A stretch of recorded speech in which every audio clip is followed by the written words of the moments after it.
Okay. Continue. Any? This is for refer for all the Cholem of Klal Yisrael, and any requests? Okay. So continuing with this, having a cheerful disposition and greeting people with a cheerful face and an encouraging word. Okay. Okay. It says here, apart from the obligation to speak pleasantly, there's an obligation to relate to every person's cheerful face as directed in Avot. And we actually did part of this, so I'm just going to finish off the part that we didn't do. Positive and encouraging words almost double the rewards given for an act of charity. Such words are further enhanced by the warmth of a smile, the value of which is stressed in the Gemara Kesubot 111b. Rav Yochanan said, better he that whitens his teeth towards his friend than one who gives him milk to drink. Rashi explains that this idiom refers to a smile which reveals one's teeth, and that the Gemara prefers causing someone to smile than any tangible gift. The emotional satisfaction and uplift elicited by a kind word and a warm smile is sometimes more beneficial than in providing material satisfaction. Furthermore, this is a gift that should be given to everyone, not just the despondent and the poor. Every person derives pleasure from a bright and warm smile. The obligation to welcome people with a smile and cheerful face and encouraging words should not be taken lightly. Obviously, our sages do not mean an artificial smile or platitudes, as those are not genuine and their falsehood can be detected intuitively. Our sages intended to foster love and sensitivity among people and to encourage each person to try to genuinely understand the feelings of the other person and help him as much as possible. Indeed, elaborating on the Mishnah in Avot, chapter 1, verse 15, make your Torah study a fixed practice, say little and do much, and receive every person with a cheerful smile. Okay, let's continue that next time.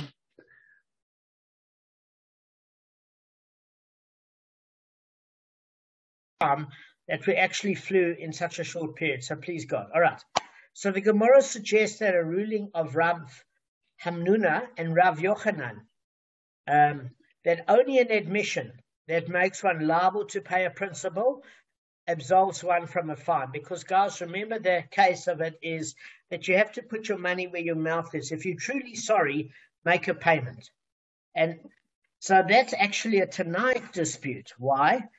Because it was taught in a brisa in a case where there were two witnesses testifying that the thief stole an ox or a sheep, and there were two other witnesses testifying about him that he slaughtered or sold that animal. If the witnesses to the theft were subsequently rendered Adim Zomamim, which means they were exposed as conspiring witnesses because other witnesses said that they couldn't have viewed the theft because these witnesses were with them in a different location, then the testimony that became partially invalidated is totally invalidated.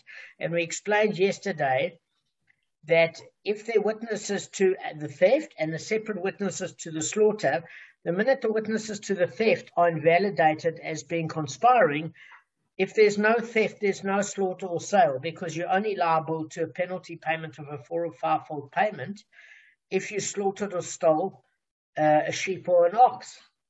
But if there is no theft, there is no penalty for slaughter or selling, because you could be slaughtering or selling your own animal. So if the testimony of the theft becomes partially invalidated, the slaughter or selling aspect is totally invalidated.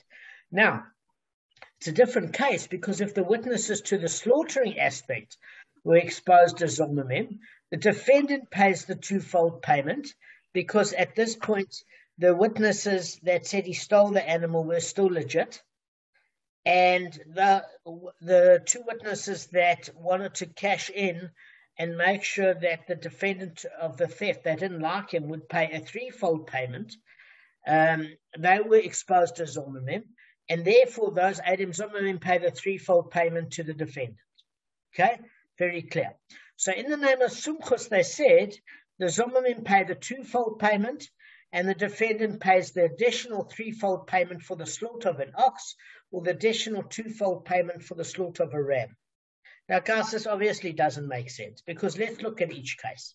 If you're referring to the Bryce's first case, where the witnesses to the theft were exposed as Zomimim, but not the witnesses to the slaughter sale, it's not conceivable that Sumchus would not hold with the rabbis, because the Bava Kamma says that testimony that becomes partially invalidated is totally invalidated. So surely Sumchus must agree that the defendant cannot be held liable to pay for the slaughter if the witnesses to the basic theft have been discredited. So then it says, will you rather say that Sumchus refers to the Bryce's latter case? But this too can't be, guys, because if the rabbis, who we call it the Bava Kamma, which is the anonymous rabbinic opinion, and the majority opinion at that, certainly say correctly in this case that the defendant pays the twofold payment to the original owner, because the two witnesses that come against him are not repudiated. But the witnesses, as far as the slaughter are concerned, are exposed to be Adam Zumim conspiring witnesses. And it's saying those Adam Zumim pay the additional threefold payment. So we say that Sumchus cannot, in the second case, make the defendant pay the threefold payment when other witnesses are exposed as Adam Zumim on the slaughter. So there's got to be another case that we're talking about. So rather there's a necessity about another matter that is in dispute between them. That is a case where two witnesses came and said to the defendant, you stole. The defendant says to them, yeah, indeed I stole, and I also slaughtered or sold that animal. However, I didn't steal in your presence. Okay? Now, what's going on in this case? So basically, the defendant's admission to the actual theft doesn't constitute a bona fide admission that should exempt him from the kefil fine, the twofold payment. Why? Because it's only on account of witnesses that are attested to the theft that he came clean, right? And although he knows that those witnesses are lying and he will in fact succeed in exposing them as Zomimim, he feels at the time of his admission that he can't deny the allegations, since he might not be able to bring witnesses who can make them Zomimim. So at that point in the case, we don't know if he is a real thief or not, but at that particular point, he's not sure if he can find other witnesses to testify to his whereabouts. He says, yeah, I stole, and then I also slaughtered or sold the animal. So he's going along with it. Okay? Now, his admission to the slaughter, however, wasn't made out of any fear of witnesses who might say that he also slaughtered. Why? Because the witnesses that came out at the time only ever accused him of theft. They didn't testify that he slaughtered, only that he stolen. And they concluded their testimony without mentioning anything about the slaughter. So what happens then is the thief then brought witnesses and exposed the first ones as Zomimim, as the second ones testified that indeed it was not in the presence of the first ones that he stole. So, because they were elsewhere at the time and they couldn't have witnessed the theft. But owner of the stolen animal then brought other witnesses who testified that he stole the aforementioned animal and subsequently slaughtered or sold it. So obviously here the guy's a thief, but he's not a liar. He not only admitted to the theft, but he admitted to slaughtering the animal. The only thing he said is, you guys couldn't have witnessed it. I know that I stole the animal and slaughtered it, but you guys weren't there to witness it. So the owner eventually found witnesses that actually did see it. Now, although it's not stated in the brisa, the rabbis had ruled in this case that the Zomimim witnesses pay the thief the twofold payment. Why? Because they were conspiring to make the defendant liable to the twofold payment for theft. Now, since they weren't there to view the incident, they still were conspiring, and they have to pay the defendant the double payment, because they sought to extract that from the defendant. But he, in turn, the thief now pays it to the owner. Why does he pay it to the owner? Because the witnesses brought by the original owner testified that he stole the animal. And his prior admission to the theft doesn't exempt him, since it was only done under pressure of the first pair of witnesses, even though afterwards they were rendered zomamim. He couldn't prove at the time they were zomamim, but he didn't think they saw him. So, so as far as that's concerned, he doesn't pay the additional payments for the slaughter. Why? Because he admitted to the slaughter before witnesses came and testified about it. And it was in reference to this ruling, not mentioned in the Brisa, that Sumchus countered and said that Zomamim indeed pay the twofold payment, as the rabbis say, but the thief does pay the additional threefold payment for the slaughter. So again, the rabbis disagree, and they say that the Adim Zomamim would pay the threefold payment for the slaughter. There'd be no payment for the slaughter. So if there weren't Adim Zomamim regarding the slaughter, then the slaughter is not paid because there are no witnesses against him. And the thief, by his own admission on a fine, doesn't have to pay because he's already paid the principal, right? Well, he's actually paid double because he admitted to the theft. So rabbis and sumchus are arguing over that point, in that basically they're basically arguing as to whether or not the thief's admission to the slaughter exempts him from the fourfold or fivefold payment. That's the essence of it. So the rabbis hold that even though the admission to the theft doesn't exempt him from the kefil fine, that double payment, because it was made on account of the first witnesses. Otherwise, he wouldn't have come clean. His admission to the slaughter is a real bona fide admission, because even though it didn't make him liable to anything, in other words, he never had to pay anything, it's exempt because he didn't have to come clean as far as that's concerned. So even if witnesses come later and testify to his guilt, he's exonerated on the fine aspect.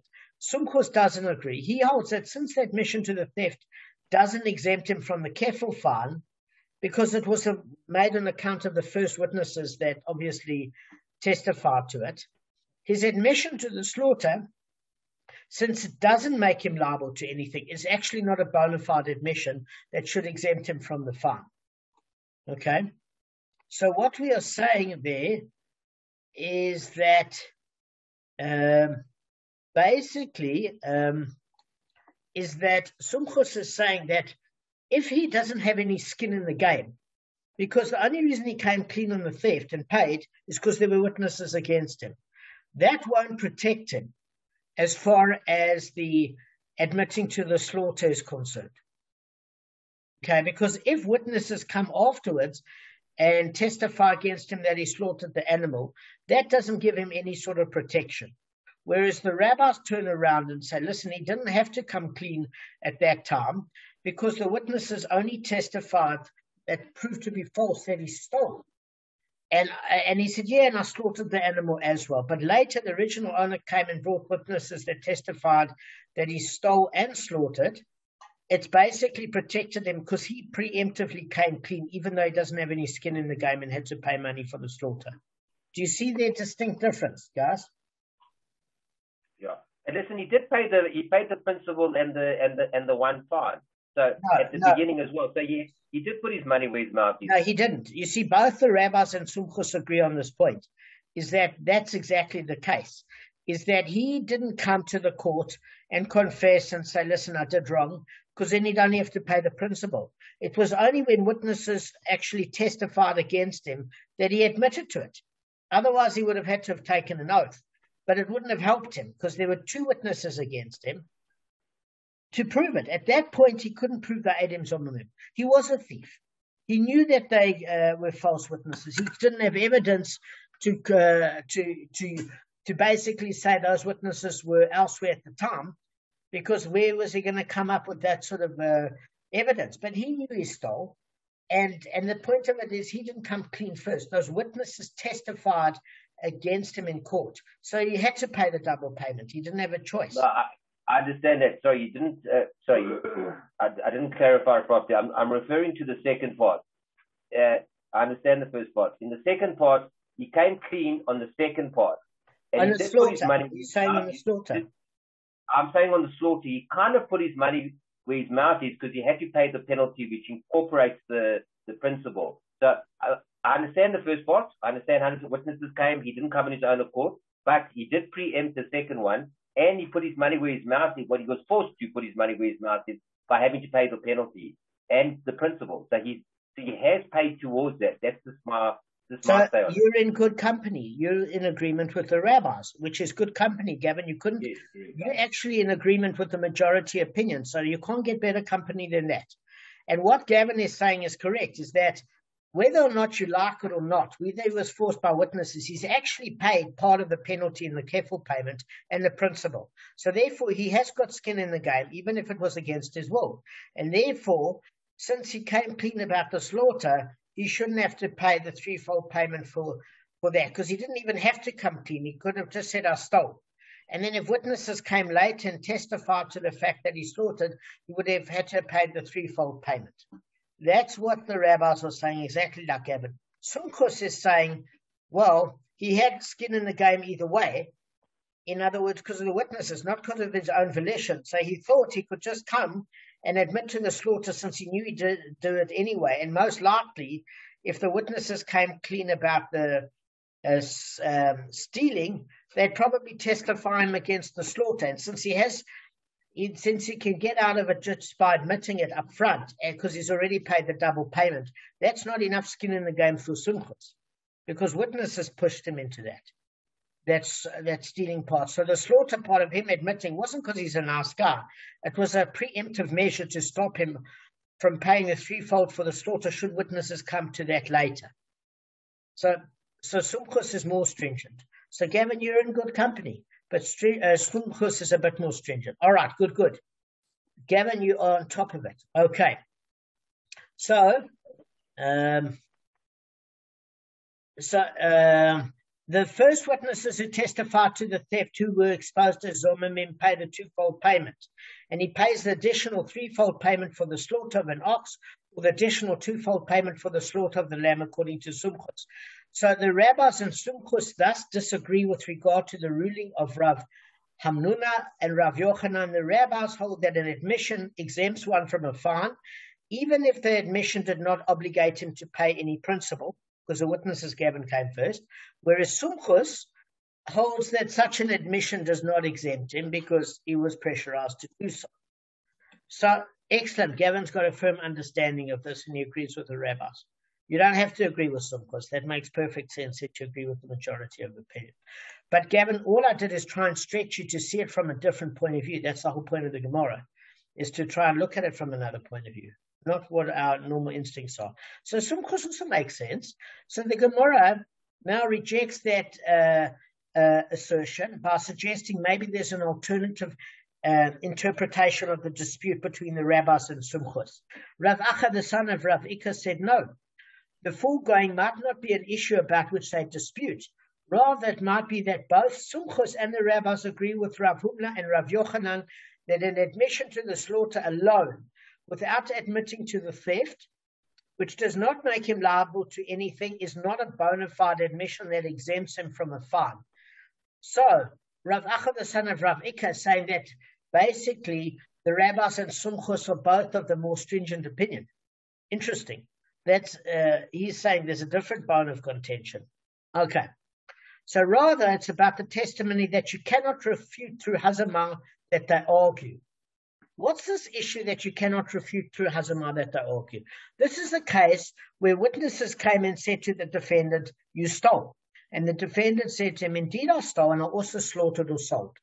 However, I did not steal in your presence, but in the presence of so-and-so and so-and-so.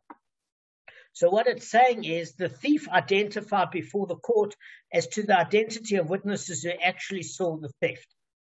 And then the thief brought other witnesses and exposed the first ones as Zomimim, as the second ones testified that indeed it was not in the presence of the first ones that he stole. And then the so-and-so witnesses came and indeed testified that he stole and slaughtered or sold. Okay. So that's fairly clear. And it's about this following point that the rabbis and Sumchus argue. The rabbis hold that Zomimim pay the thief the twofold payment, and the thief pays only the principal, but is exempt from paying him any fine at all. for it is the testimony that you cannot refute through hazama. I'm going to explain what this means. Okay. So, guys, even if other witnesses would come and testify that the second set of witnesses against the thief, the ones that he legit said that viewed him stealing and slaughtering the animal, were together with them elsewhere at the time that they alleged that the theft and slaughter, the court would not be able to render them zomim and punish them. I'll explain why. Because what it's basically saying here, let me just take the note from the Shitta Mekubetz.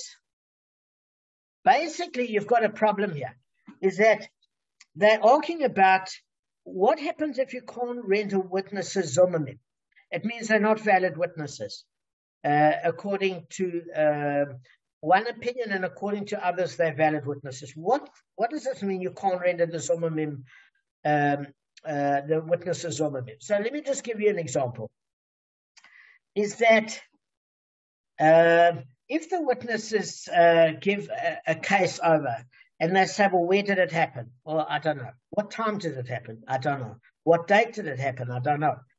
If the testimony was not enough to convict them for a reciprocal penalty, but other witnesses turning around said you couldn't have witnessed it on that day, on that time, because you were with us, which makes them vulnerable to a reciprocal penalty. We don't admit them as witnesses because they can render judgment against somebody with impunity with their false testimony. It's only when they themselves are vulnerable and you can apply the reciprocal penalty by testing their testimony to know that where they said it happened and when they said it happened is actually valid, because if other witnesses dispute it, they could be given the reciprocal penalty. Then we trust them because they're feeling vulnerable.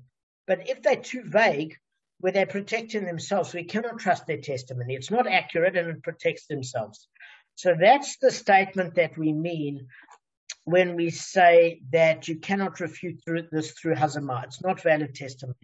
So the rabbis hold that zomim pay the thief the twofold payment, and the thief pays the owner the principal, but is exempt from paying any fine at all for its testimony that you cannot refute through hazama.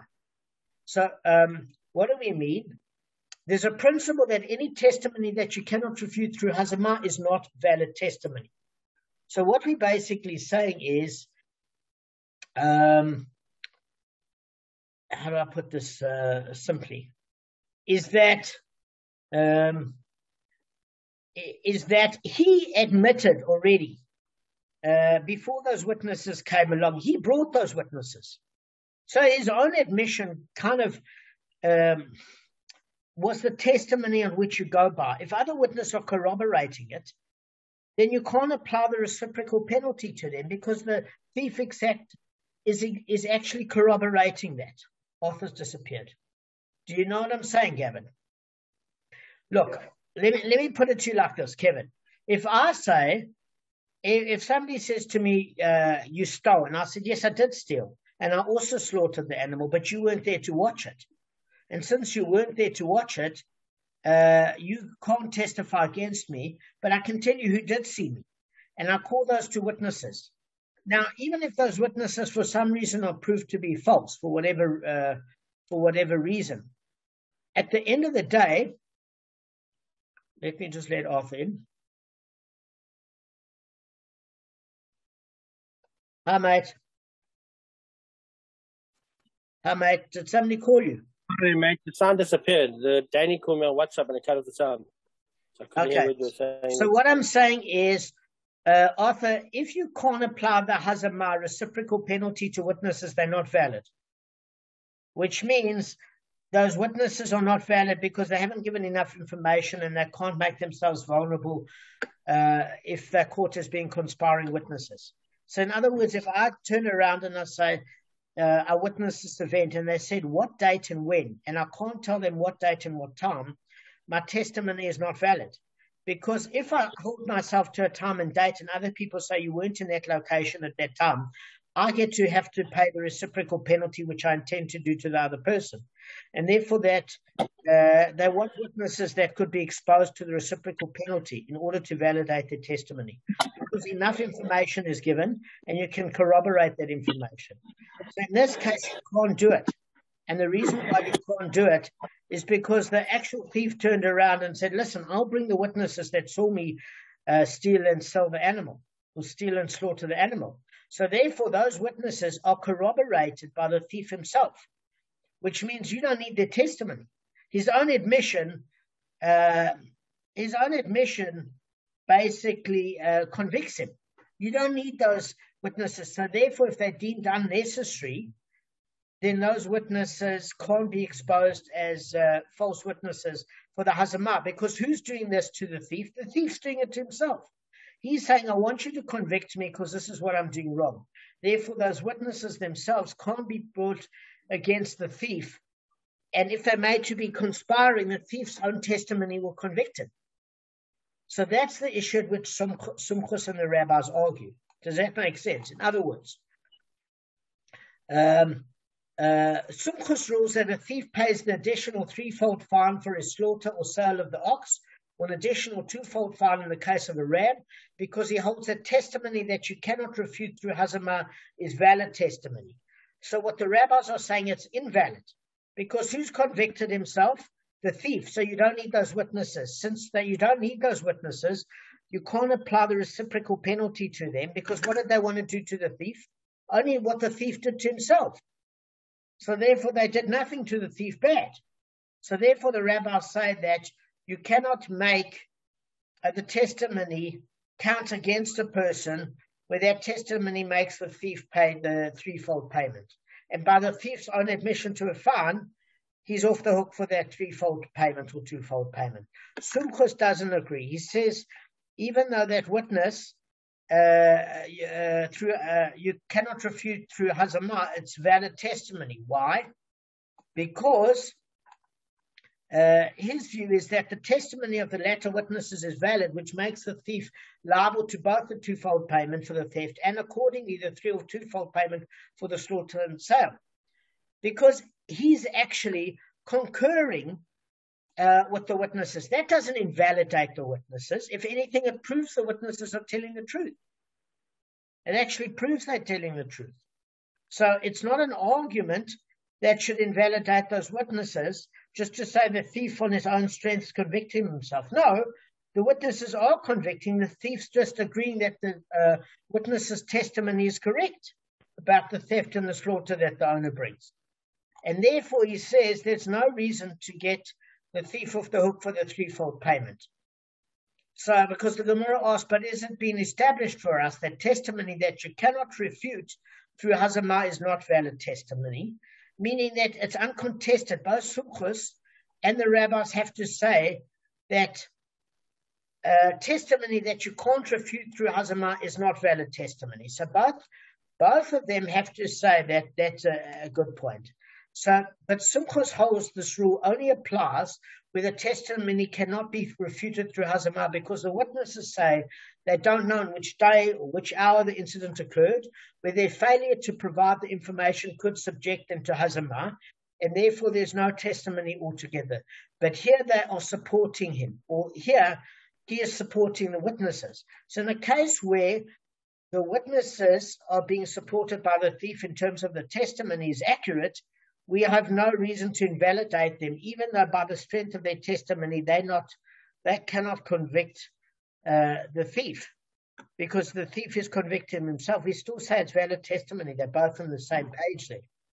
So the Gemara notes a difficulty with Sumchus' assessment in the Brisa above. The master said in the Brisa, Sumchus says the Zumamim pay the twofold payment, but why must the Zumamim pay both the principal and kefil? Since the thief admits that he stole, he's indeed obligated to pay the principal. And it's thus only the additional kefil payment that the Zumamim conspire to make him pay with their false testimony, which makes sense. Gavin, the thief convicted himself. It's just they only wanted him to pay that double part. So he must pay the principal. And what the suggestion in the Gemara is the Eidim Zumamim must only pay that extra payment of that fine portion, but not the principal. So where it says he shall pay double, and there was 100 zuz stolen, the Eidim Zumamim would pay 100 zuz to the owner, to the thief, not the owner, and the original owner would get the 100 zuz from the thief, because the thief admitted to it, so he owes 100 zuz to the owner. But the Eidim Zomimim that conspired against the thief, in that particular case, the Eidim Zomimim owe him for that, because they wanted to make him pay double to the original owner. So the Gemara answers, Rav Elazar said in the name of Rav, and he amended the Brisa to read, the Zomimim will pay that which completes the twofold payment. All right, guys, I'm finished. We've got about 10 minutes left or whatever. Do you all understand about this rendering witnesses that you can't render Zomimim are not valid witnesses? That's all I want to know. I'm fine. Kevin? Arthur, explain. Arthur.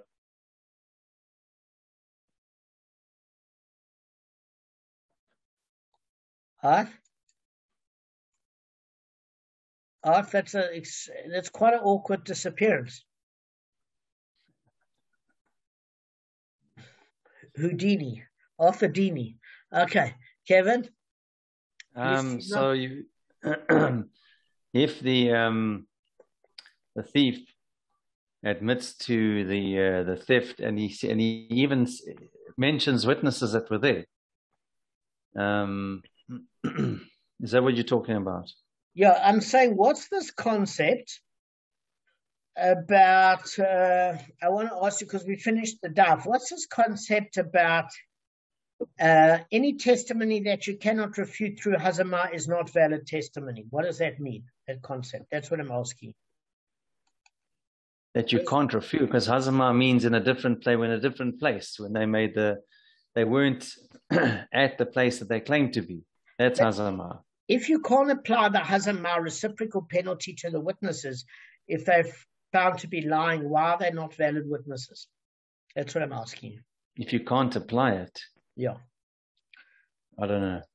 I can't do that. All right, let me give you an example. We learned in Sanhedrin, Gavin and I learned this, okay? That basically there was a case where a person is treifa. So a person that's treifa is a person or animal? No, a person that's treifa means they're terminally ill. So if they murder, you can't give them you can't give, it's in Sanhedrin in the 78th daf. It basically means you can't give the person the death penalty because it's dead man walking. He's going to die anyway. So if the Eidim Zomimim that don't know he's got cancer and he's got a month or two to live, and they convict him of false testimony that he murdered, they're not given the reciprocal death penalty when they found to be Eidim Zomimim, because they're not going to be able to apply the death penalty to this defendant because he's got 2 months to live. So therefore, they invalidated as witnesses, because what's going to happen is when they come as witnesses with his testimony, the court's going to say, but he's got 2 months to live, and therefore we can't apply the death penalty, so you can't get the reciprocal penalty if you're made to be lying, so let's just dismiss your testimony. It's not even valid. So too, what Sumchus is saying, and the rabbis are actually arguing about, is if these witnesses are not valid, because the thief admitted to the theft and the slaughter, even when valid witnesses come afterwards, it still really doesn't matter, because at the end of the day, the thief is convicting himself. You don't need those witnesses. So if you don't need those witnesses, they're not really valid necessities as such. And therefore, because we can't apply the reciprocal penalty because they're not valid witnesses at the end of the day, then in that case, we can't even adhere to their testimony. It doesn't make a difference. The thief's condemning himself. Then Sumchus is saying, no, the thief doesn't condemn himself. He's actually concurring with the witnesses, which doesn't make the witnesses irrelevant. It makes them indispensable because they're concurring with the thief. You don't get stronger witnesses than when the defendant agrees with them. So he said that should make those witnesses valid, and even more so the thief should pay the threefold payment because witnesses have come against him. Because there was a rule that if you admit to something but witnesses come against you afterwards, you have to pay the penalty, Gav. That is a rule. So they're not invalidated witnesses. So, all right, guys, that's the bottom line. We have finished the daf in record time this week. It's done. I'll see you on Sunday. Have a good Shabbos. And thanks for all the fish. Thanks, guys. Yeah, thanks. Appreciate Okay. it. Thank you for the fish. Yeah, exactly. Arthur remembers where that's from. Yeah. Hitchhiker's Guide Is to it the 42 Galaxy. or 40?